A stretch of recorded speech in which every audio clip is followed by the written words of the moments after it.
Yo, what's poppin' everyone? Welcome back to the channel. Zach Lesage here. Today we're going to be covering over some Shrouded Fable decks, and in this video I'm going to be covering over Charizard EX with the new Dusknoir from Shrouded Fable. This deck has gained a couple new cards from Shrouded Fable, so we're going to be covering over that, the deck list, some gameplay, and more. Stay tuned for some awesome content. Check out the list available in the description, give this video a like, and let's jump into that deck list. Here we have it, Charizard EX with Pidgeot EX and Dusknoir. So Dusknoir is going to be the huge addition in this deck for the Shrouded Fable sets. Charizard EX is going to function as normal, where we're going to go from Charmander to Charizard with Rare Candy, accelerate our energies, and attack with Burning Darkness. Pidgeot's still going to search out those pieces, so you can go Rare Candy, Pidgeot, search, Rare Candy, grab Charizard, accelerate energies. But the thing that really changes this up is going to be the Dusknoir line. We have the option to now pop our Dusclops or Dusknoir with their ability, Curse Blast, and now we can add additional damage counters to our opponent's Pokemon. Whether that allows us to scale our damage of Burning Darkness, including when we knock it out, we do get a plus 30, we can now access Counter Catcher or lowering our opponent's hand with Iono, Defiance Band, a lot of different ways to make things happen. The other new addition that we have into this deck is going to be Fezandipiti EX. Fezandipiti EX giving us an opportunity to draw 3 cards when one of our Pokemon was knocked out. Previously, this deck had Bibarel. Now we have Fezandipiti that's only 1 spot. Sure, it's worth 2 prize cards, and it might be annoying to start with, but we do have the opportunity to add more cards to our deck, like the Dusknoir line. And of course, Fezandipiti does have an attack too that we could use after we powered up with Charizard EX to snipe our opponent's Pokemon for 100 damage. This is one of the top performing decks in Japan. It's doing well at online limitless events, and I wouldn't be surprised if it wasn't one of the decks that we saw at Worlds. That being said, I'm going to be covering over some gameplay, giving you some tips and tricks. This list is also available in the description, so feel free to copy and paste that right into live. This deck is 100% exportable now, or importable now, I guess. And if you need any of the cards, check out our sponsors at Kayfabe Cards. You can check out the TSS website, or you can go to your local GameStop. If you want to need any of the codes for online, be sure to check out ptcglstore.com and pick up some code cards to get all the cards you need for this deck. Let's jump into that gameplay. Alright, we are going through this coin flip. Our opponent looks like they chose heads, and as much as Charizard is an evolution-based deck, and you might think we want to go first, it's great if you get out the Pokemon, but it's much better to try to get Arven or having a supporter option to try to grab some of those Pokemon. Sometimes it backfires, but in most cases, it's quite good. Now, I'm not necessarily happy with either start, but we do have Fezandipiti, we do have Arven, and even if we didn't have Arven, we could have used Lumineon for it. We don't always want to utilize our tech cards for these situations, but it's not the worst starter. It has only 1 retreat cost. Cruel Arrow is a potential attack. And of course, we have Buddy PAF that we can use for different things. So, and that's using Arven to search for Buddy PAF, and we could grab 4 Seal Stone if we really need to. Using Lumineon next turn to grab another Arven, 4 Seal Stone, really getting a full setup on our second turn of the game. So we'll wait to see whatever our opponent's playing. This could end up being a little bit spooky. I think that's certainly a possibility. Them playing a deck as well, like a Charizard deck maybe a Pidgeot control. I see Charmander sleeves up here. And this is where it can get a little bit spooky, is if they go Buddy PAF in, they get set up. Maybe they have a nest ball to search for a Rotom. But they might not necessarily have the hand that we're looking for. Okay, we did get Rotom ourselves. So what I'm going to go for here is going to go Arven, search my deck for Buddy PAF in. And the only other card that I really could see myself grabbing is 4 Seal Stone. So I'm going to go ahead and grab those. Buddy PAF definitely has to go for Charmander. It doesn't really matter which one we go for. I don't see a matchup where, like this particular matchup, where Ember is going to be huge, so I'm probably going to get 1 of each. We don't really need Manaphy in this matchup. I think what I'm going to do is actually put down our own Rotom and go for, if we go Rotom goes down, we can go for Buddy Poffin to grab Dusknoir and anything else. So I don't hate that. I think, like, for me, that's something that I might want to do. And if our opponent knocks out both of our Charmanders, like, that's how this game's gonna go. We'd really like to knock out their Pokemon. So let's go ahead this. We're gonna go Forest Seal Stone, and you might want to save Forest Seal Stone for something else. I really want to get out a Duskull, and I really want to get out a Pidgey if possible. So we have the Duskull, we have the Pidgey.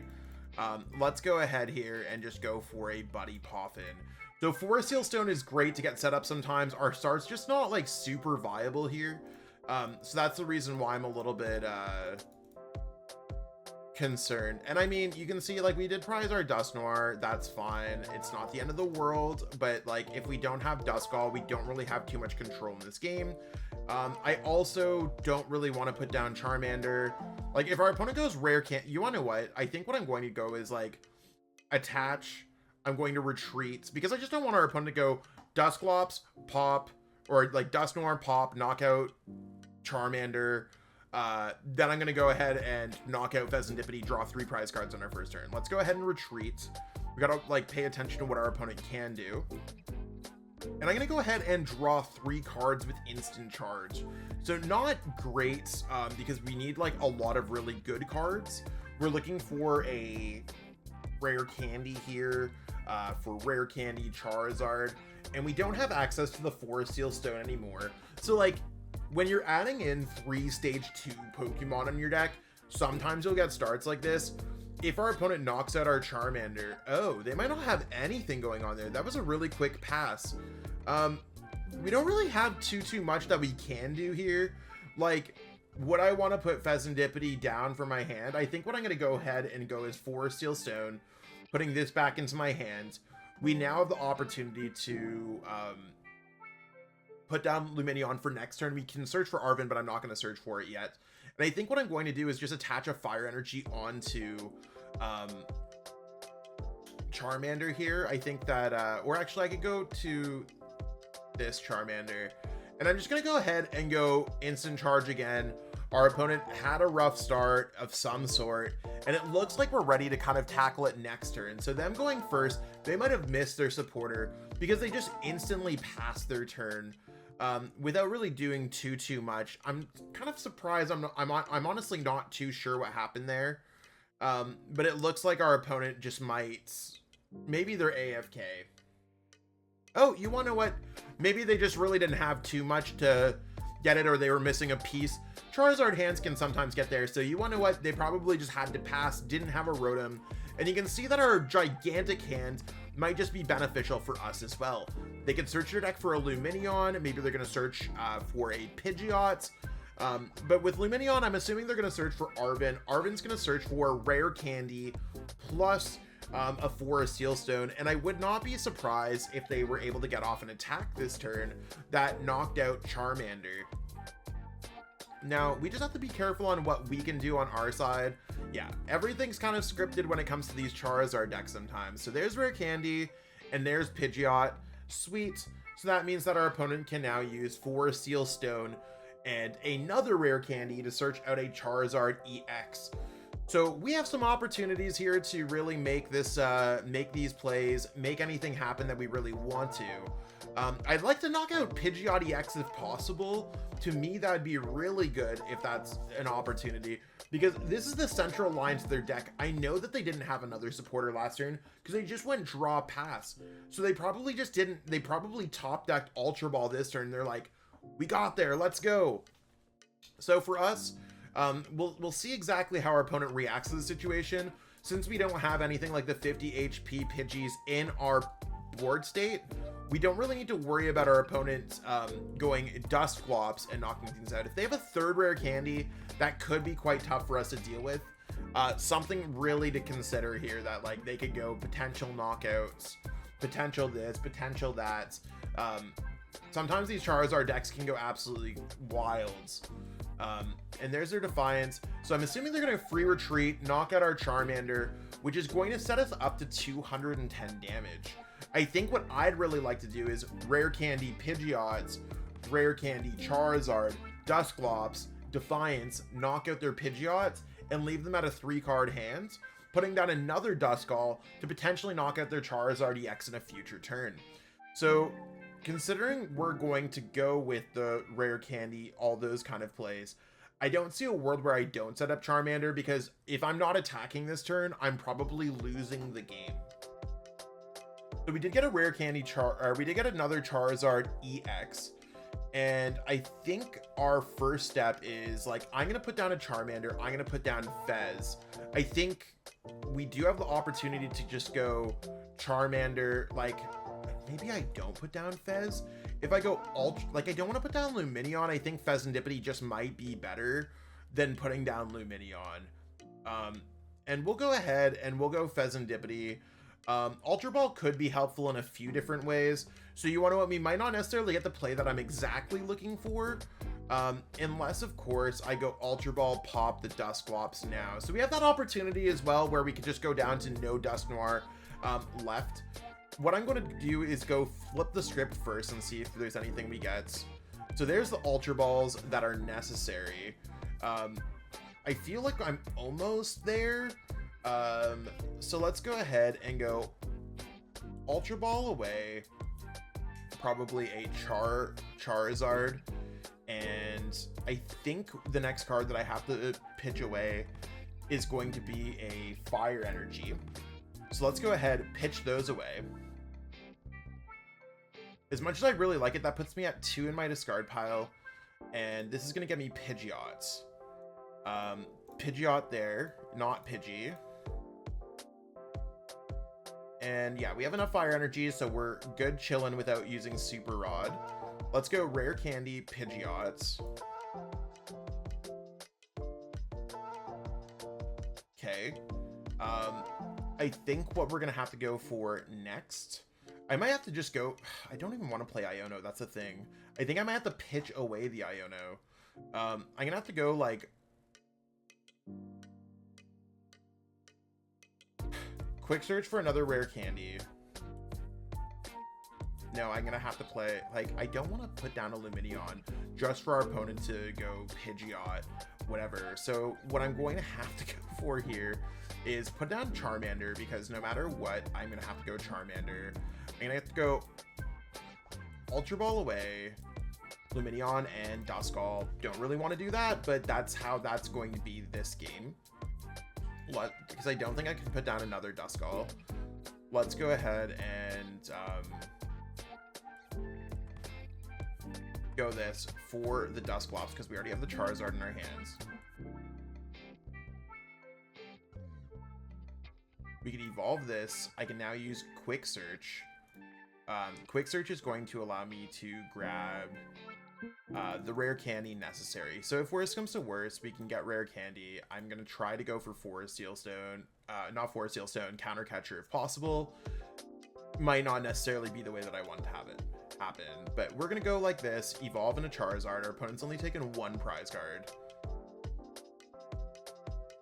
And we're going to grab some energies. 1, 2, 3. So let's thin our deck of the energies. We're going to put 1 here. We're going to put 1... we'll just put the other 2 there. I think that's completely fine. We are right now hitting for 210. 210 is not enough to knock out Charizard. We can hit for 240, 290, 320 with everything with Defiance bands.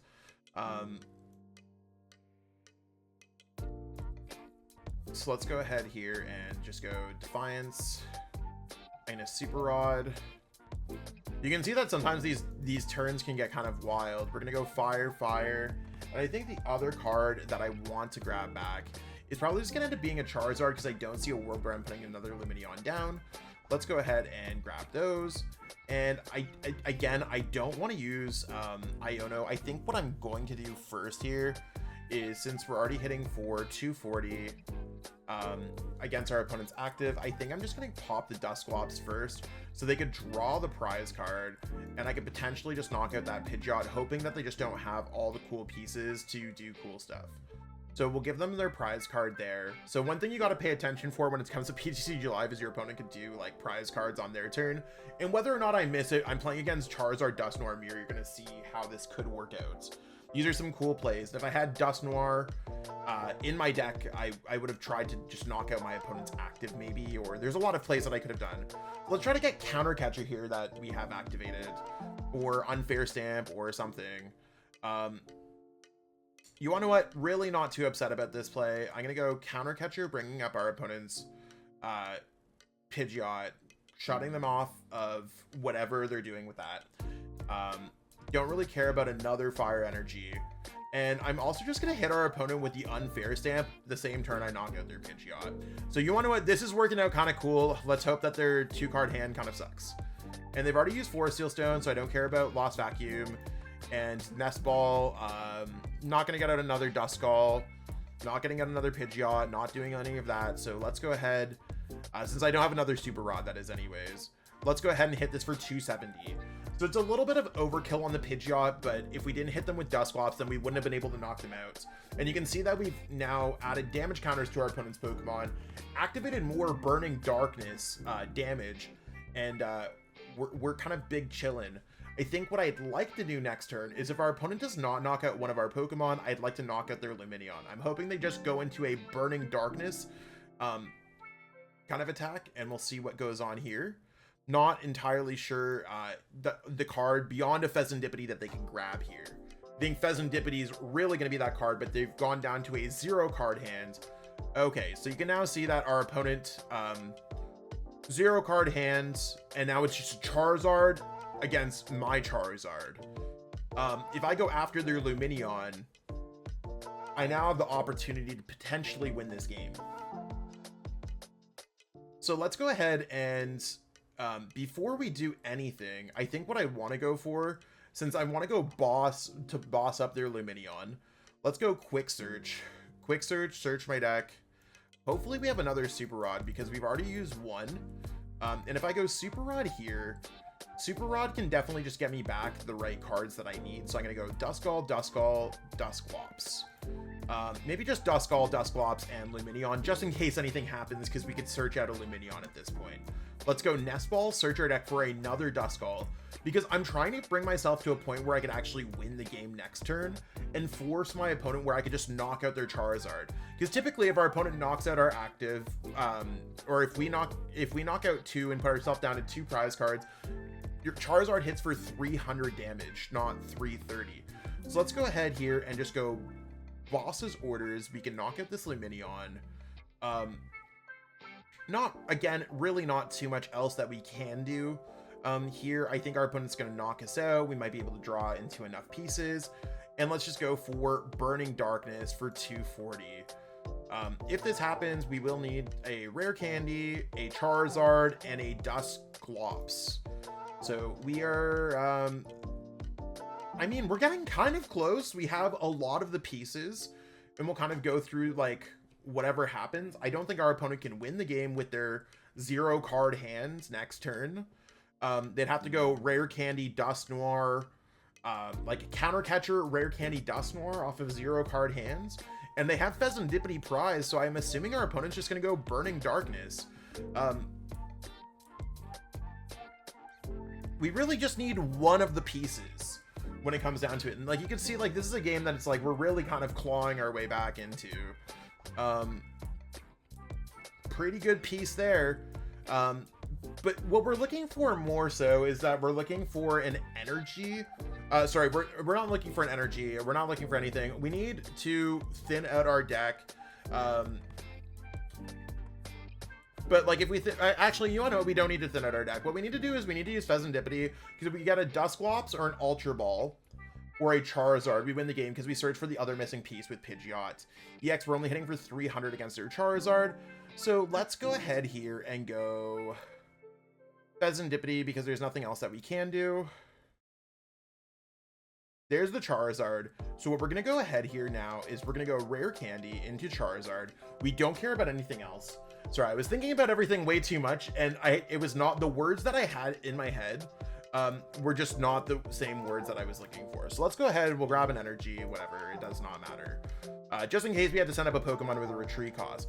Now we can go ahead and go Quick Search, search our deck. Since we already put Dusclops back into our deck, you can see how we can utilize these cards twice. So not only could we have potentially hit the active, But like, let's say like we could have drawn, like we could also just go Curse Blast, knock out their Pidgey, putting us down to one prize card for our opponent as well.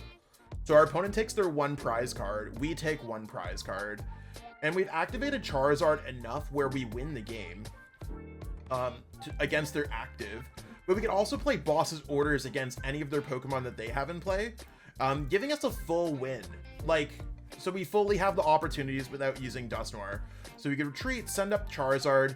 Charizard does 330 against our opponent's active, but let's say if we couldn't knock out Charizard active, or let's say they had a Hero Escape, we could also just go boss's orders and we can knock out one of our other opponent's Pokemon if we really needed to, giving us full like range against everything we could have potentially done in this game, showing how in-depth the Dusknoir plays actually play out. This is actually a super entertaining game of Pokemon, and it makes it a lot more like chess, whereas Charizard Mirror before kind of felt like checkers in comparison. That's what we got going on with Zard today. I thought that was an incredible game of Pokemon, one of my favorite games of Pokemon that I've played in the past week or so. Really meaning where I had a rough start. My opponent also missed a turn where I guess they didn't really have too much. Kind of clawed our way back into the game. They took that first swing, and then we kind of clawed back with some disruptive cards, plus doing extra damage, plus drawing extra prize cards. There's a lot of really cool things you can do with this deck. I think I've truly showcased what Dusclops and Dusknoir, maybe not Dusknoir, we didn't play Dusknoir, but the idea of that lineup of Pokemon, plus Fezandipiti, kind of really pushing the limits of what you can draw per turn, really what it showcased in this deck. Hopefully you enjoyed watching it. Hopefully you learned a thing or two. And again, if you need any more advice on this deck, be sure to reach out in the comments. Be sure to hit us up in the DMs, all that great stuff. Got a lot of great content coming up this week with Shrouded Fable being legal, so stay tuned for a lot of deck profiles from the squad, along with the updated top 10 best decks towards the end of the week. Next week is going to be the World Championships, so expect a little bit less videos from us. We will still be covering over everything that we possibly can, while the majority of our team is going to be in Hawaii competing in the event. Maybe we'll find a TSS champion there. That being said, I'll catch up with all y'all later. Peace out and have a great one. Want to support the Shuffle Squad? Be sure to check out all of our sponsors in the description to pick up Pokemon TCG singles, sealed, and PTCG live codes.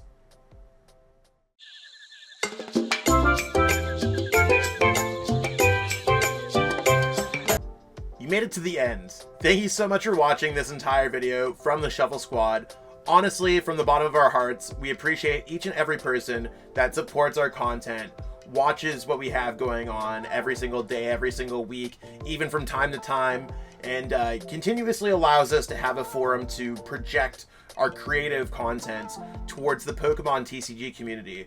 So if you haven't already, be sure to give this video a like, subscribe to the channel, and even leave a comment to help boost the YouTube algorithm. That being said, we'll catch you with our next video.